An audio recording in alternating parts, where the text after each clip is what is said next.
Le 21 Sené, 28 juin, nous célébrons la consécration de la première église construite à cet effet. Selon la vénérable tradition préservée dans le synaxaire de l'église orthodoxe éthiopienne Tewahedo, la première église chrétienne construite à cet effet fut miraculeusement établie à Philippe, la principale ville de Macédoine.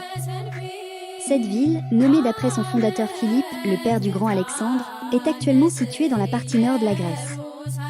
Philippe revêt une importance historique significative en tant que première ville d'Europe où saint Paul prêcha l'Évangile, Actes 16, 12-34. Il leur écrivit plus tard l'épître aux Philippiens pendant sa première captivité, les remerciant de leur soutien à son ministère. Après que saint Paul leur eut prêché la voie du salut, les habitants abandonnèrent les temples des dieux païens, dédiés aux idoles. Ayant besoin d'un nouveau lieu pour se rassembler, prier et célébrer la Sainte Communion, ils demandèrent à saint Paul de leur construire une église. Il ne leur donna pas de réponse immédiate. Au lieu de cela, il leur demanda à tous de jeûner et de prier pendant une semaine, cherchant la guidance divine.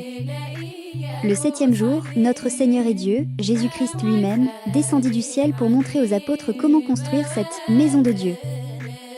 Selon les récits historiques, cet événement miraculeux est estimé avoir eu lieu vers 53 après Jésus-Christ. Ce ne fut pas une construction conventionnelle, mais un acte profond de révélation divine. L'église fut construite à partir de seulement 3 rochers qui, par un miracle, s'étirèrent et se modelèrent, comme du plastique, pour créer les murs circulaires, le plafond et les fondations de la structure, englobant 3 parties concentriques.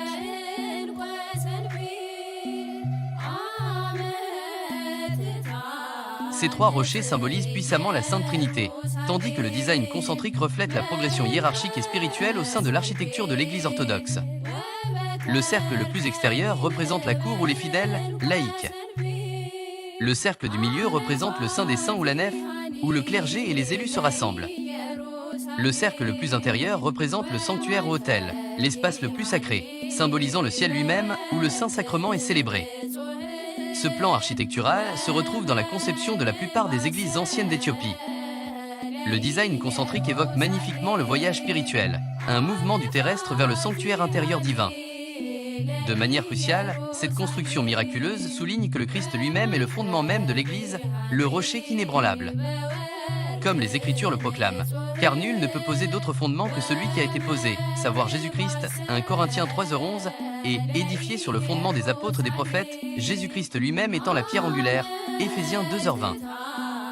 Les 3 rochers miraculeux ne sont donc pas de simples matériaux de construction, mais un témoignage divin au Dieu trinitaire, avec le Christ comme la pierre angulaire vivante et ultime sur laquelle toute son Église est bâtie, conçue et soutenue.